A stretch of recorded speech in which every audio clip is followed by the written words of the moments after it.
Salut à tous, bienvenue dans cette nouvelle vidéo. On va faire un très grand point mercato en ce qui concerne le Paris Saint-Germain. Il y a beaucoup de choses à dire.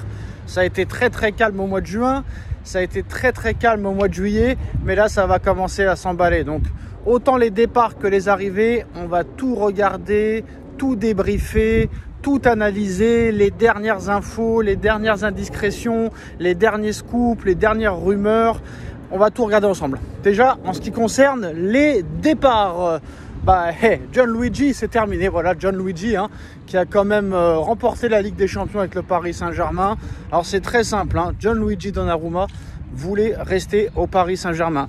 Ce qu'il faut savoir, c'est que Luis Enrique n'a jamais été un grand fan de Donnarumma. Très clairement, Luis Enrique pensait qu'il pouvait trouver un autre gardien, mais il n'a jamais eu réellement le choix de le faire. Il y avait d'autres priorités, offensivement, défensivement, au milieu de terrain. Et voilà, il s'est permis de garder Donnarumma 1 an ou 2 ans de plus pour voir ce qui allait se passer. Le problème, c'est qu'aux yeux de Luis Enrique, Donnarumma n'est pas fiable. Malgré que Paris ait remporté la Ligue des Champions et que Donnarumma a été très bon les 4 derniers mois. Le problème, c'est que Luis Enrique aime bien les joueurs qui savent faire leur taf. C'est-à-dire que tu travailles à l'entraînement, tu écoutes les consignes, tu écoutes les ordres du coach et après c'est à toi de faire le boulot. Enrique n'aime pas rappeler du matin au soir ton taf. Et le taf de Donnarumma, on le connaît. Il faut que tu arrêtes le plus de tirs possible, que tu fasses le plus d'arrêts possible, que ta relance au pied soit impeccable, que ta relance à la main soit impeccable, que tes dégagements soient impeccables. Et ce n'était pas le cas de Donnarumma.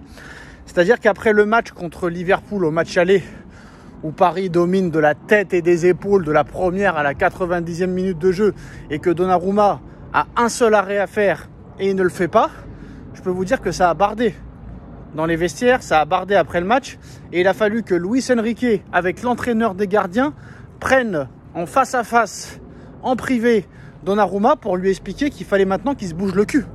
Parce que c'était quand même un mec qui touchait 10 millions d'euros par an, qu'il est l'un des plus gros salaires du Paris Saint-Germain du vestiaire. Donc à un moment donné, il va falloir se bouger le cul parce que sinon ça va mal aller. Et il ne faut pas oublier qu'apparemment, il l'a menacé de le mettre sur le banc et de mettre Safonov à sa place. C'était déjà dans les petits papiers lors du match de poule de classement contre le Bayern de Munich, où c'est Safonov qui est titulaire. Et heureusement pour Donnarumma, Safonov aussi a eu un arrêt à faire et il ne l'a pas fait. Très clairement. Après, on a vu qu'il l'a mis contre Lens en Coupe de France, que Safonov a arrêté 2 pénaltys. Donc là, très clairement, il était sur la sellette, Donnarumma. Mais le problème, c'est que Enrique n'a pas aimé que Donnarumma ne fasse pas le taf. Et qu'il a fallu prendre en face à face Donnarumma pour qu'il soit vraiment très bon. Et Enrique, pour lui, c'est une perte de temps. Tu es un gardien, tu dois faire ton boulot tout le temps. Que ce soit contre Nice, contre Liverpool, contre Strasbourg, contre l'Inter, etc. Voilà, tu dois faire ton taf. Et malheureusement, ça a été fait que 4 mois. Et sur les 5 années, sur les 4 années de Donnarumma, à part les 4-5 derniers mois qu'il a fait là, qui ont été exceptionnels, contre Liverpool au match retour, la séance de tir au but, le match retour contre Aston Villa, exceptionnel, le match contre Arsenal à l'aller et au retour, exceptionnel.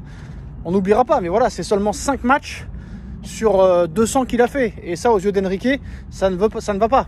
Enrique veut un gardien fiable qui se donne à fond sur tous les matchs. C'est pour ça qu'il a choisi Lucas Chevalier, qui va rejoindre le Paris Saint-Germain dans les prochains jours. Accord total entre le LOSC et le Paris Saint-Germain pour un transfert avoisinant les 40 millions d'euros. Donc, qu'est-ce qui s'est passé? C'est qu'il y a eu une réunion avec l'agent de Donnarumma. Donnarumma qui touchait 10 millions d'euros par an. Paris lui a fait une proposition de contrat de 3 ans et un salaire de 7 millions d'euros par an, plus 3 millions de bonus par rapport aux performances. Et ça, Donnarumma, dès que tu lui parles de performance, il aime pas trop. Donc Donnarumma a refusé cette offre et c'est là que Paris a pris la décision de le laisser partir et de acheter un nouveau gardien. Et Luis Enrique a choisi Lucas Chevalier, le gardien international français de Lille, pour 40 millions d'euros. Donnarumma devrait quitter le Paris Saint-Germain, soit pour Galatasaray, le nouveau riche, soit pour l'Arabie Saoudite, soit pour Chelsea. Quoi qu'il en soit, ce sera chez un nouveau riche. Et Paris en attend minimum 40 millions d'euros pour rembourser le transfert de Lucas Chevalier. Donc voilà, Donnarumma, c'est terminé. Merci pour tout ce que tu as fait sur les 4 derniers mois. Mais malgré que Paris ait remporté la Ligue des Champions, il laissera pas un... Pour moi, il laissera un mauvais souvenir. Heureusement qu'il y a cette Champions League, mais tu vois, par exemple, Navas me laissera un plus gros souvenir que Donnarumma. Très clairement. Pour moi, Navas, malgré qu'il n'ait pas remporté la Champions League avec le PSG, il a fait une finale et une demi-finale. Pour moi, Navas a laissé une plus grosse empreinte que Donnarumma. Très clairement, j'ai pas peur de le dire. Donc voilà pour cette première information. Donc Chevalier va passer la visite médicale dans les prochains jours et va signer un contrat de 5 ans jusqu'en 2030. Jeune gardien prometteur, international français. Il a fait une très grosse saison l'année dernière. Il a fait de très grosses performances en Ligue des Champions contre Liverpool, contre l'Atlético Madrid. Donc il sera déjà dans le bain. Il a 23 ans, il est jeune, donc ça rentre tout à fait dans les critères de Luis Enrique. Et c'est lui qui l'a choisi, donc c'est très très bien pour ça. Après, en ce qui concerne les autres départs, Asensio et Skriniar vont rejoindre Fenerbahçe dans les prochains jours. Le transfert de Skriniar va rapporter 12 millions d'euros plus 3 de bonus, ça fait 15. C'est quand même pas mal pour un joueur que tu as eu libre. Non seulement tu récupères 15 millions d'euros, donc tu fais 15 millions d'euros de bénéfices, mais en plus de ça, tu fais une économie sur son salaire de plus d'1 million par mois. Et ça va faire du bien. Donc Paris va avoir beaucoup d'argent, hein, entre l'oseille qu'il y a d'habitude, les droits TV, la Ligue des Champions qui t'a rapporté 150 millions d'euros, la finale de Coupe du Monde des clubs qui t'en a rapporté 92, plus les divers ventes. Là, tu vas avoir de l'oseille. C'est pour ça qu'au mois d'août, ça va bouger dans tous les sens. Donc voilà, Asensio aussi va partir. Tu libères aussi un gros salaire. Ça va s'avoisiner entre les 10 millions d'euros. Alors là, ce qui est bien, c'est que tu as eu ces deux joueurs gratuitement. Et là, tu vas les vendre pour 22 millions d'euros à peu près, voire 25 millions d'euros. Donc tu fais 25 millions de bénéfices et tu économises leur salaire, qui était presque 1 million par mois. Donc tu vas économiser 25 millions d'euros de plus. C'est vraiment une belle plus-value. Alors, en ce qui concerne Kipembe, pour l'instant, aucune info. Hernandez, aucune info. Warren, aucune info. Kangin Lee, aucune info. On sait que le Napoli était intéressé, mais voilà. Alors ce que je trouve bizarre du côté de Enrique, c'est qu'il fasse confiance à Hernandez pour le poste de latéral gauche en doublure, alors qu'Hernandez, il est catastrophique depuis qu'il est revenu de blessure. Donc pour moi, Hernandez doit être vendu, mais pour l'instant, rien à l'horizon. Warren, apparemment, n'est plus la priorité au milieu de terrain. N'est plus vraiment un milieu de terrain aux yeux de Luis Enrique, qui songerait à le mettre doublure de Hakimi la saison prochaine. Je ne sais pas si c'est une bonne chose. On sait que Neves aussi peut jouer à droite, donc on verra. Paris cherche un 4e milieu de terrain et ça pourrait être Nicolo Barella. Le Paris Saint-Germain s'intéresse fortement à Nicolo Barella.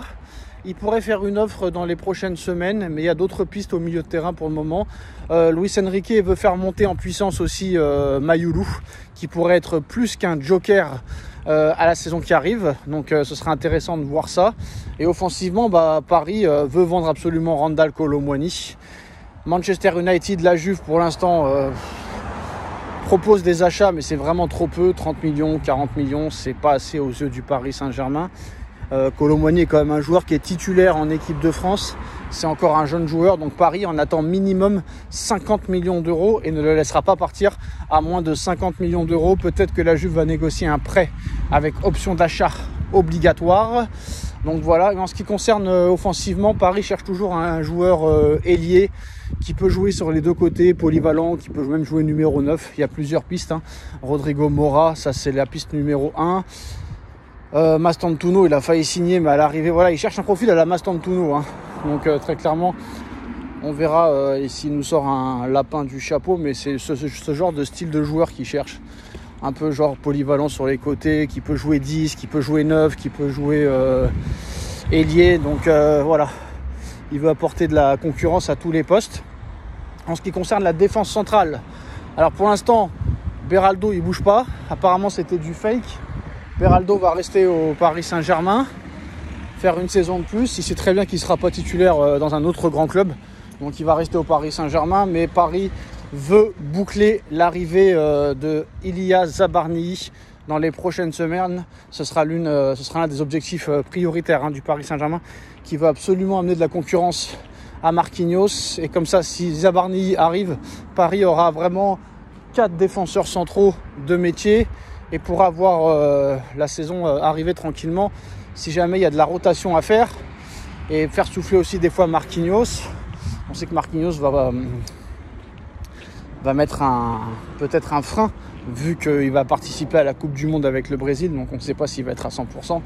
Et après la saison qu'il va faire, peut-être qu'il manquera un petit peu de motivation et de volonté.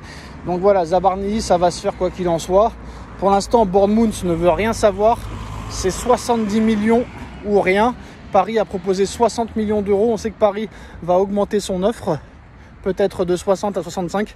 Mais voilà, excusez-moi, à un moment donné, je pense que l'accord sera trouvé. Ça se joue à quelques millions près. Donc quand ça se joue à quelques millions près, mais ça fait quand même 1 mois et demi que Paris est dessus. Paris a commencé à s'y intéresser au mois de février et toujours rien. Donc Bournemouth ne lâche pas l'affaire. Dommage qu'il n'a pas une clause libératoire comme Dean Huijsen, qui a signé au Real Madrid, qui avait une clause libératoire de 60 millions d'euros. Et bah c'est simple, hein, le Real l'a activé, le joueur voulait venir et puis c'était comme ça. Là c'est dommage que ça n'a pas été fait. Donc voilà, il y a d'autres aussi pistes, hein. Il y a d'autres pistes si jamais Zabarnyi venait à ne pas signer au Paris Saint-Germain. Il y a toujours Thomas Araujo du Benfica Lisbonne. C'est aussi un joueur très très bon qui est suivi de très près par Luis Campos. Donc voilà. Bon, après il y a les infos qui peuvent être surprenantes mais assez sérieuses. Le cas Vini Junior, hein. Les discussions pour une prolongation de Vini au Real Madrid sont en point mort complètement. Et va savoir si Paris ne profitera pas de cette occasion pour recruter Vinicius Junior. On sait que Vini peut-être est encore le meilleur joueur du monde, mais le Real Madrid l'a cassé. Le Real Madrid l'a bousillé. Mbappé l'a bousillé. Et je pense que Pérez est en train de bousiller le Real Madrid avec son Mbappé de merde. Voilà. Mbappé, il est arrivé. Le Real n'a plus rien gagné. Le mec, il manque de respect à Vinicius, à Rodrigo, à Bellingham. Il file le numéro 10 à Mbappé qui ne le mérite même pas. Donc voilà. Il a donné les clés du camion à Mbappé. Il va le regretter. Rodrigo va partir. Vini va sûrement partir soit cet été, soit l'année prochaine, et il va vraiment le regretter. Moi, je vous dis la vérité. Voilà, Toni Kroos et Modric n'ont jamais vraiment été remplacés. Donc ça va être compliqué pour le Real Madrid, malgré qu'ils ont bien recruté quand même. Mais voilà, il y a encore des failles, on verra ce qui se passera. Après, il y a d'autres pistes aussi, hein, en Allemagne, en France. Il y a beaucoup de pistes, voilà. Mais bon, on va pas parler de toutes les pistes pendant des heures. Mais il y a plusieurs joueurs qui sont suivis. Rodrigo est toujours suivi. Seul problème, c'est que Rodrigo est suivi par l'Europe entière. Mais personne ne veut mettre 100 millions sur Rodrigo et je peux les comprendre. Rodrigo ne vaut jamais 100 millions d'euros. Rodrigo, honnêtement, c'est 60 grands max. Hein. Et encore, je suis gentil. Réellement, je suis gentil. Voilà. Donc voilà les gars, c'est les dernières infos mercato de la journée. Dites-nous en commentaire ce que vous en pensez et à très vite.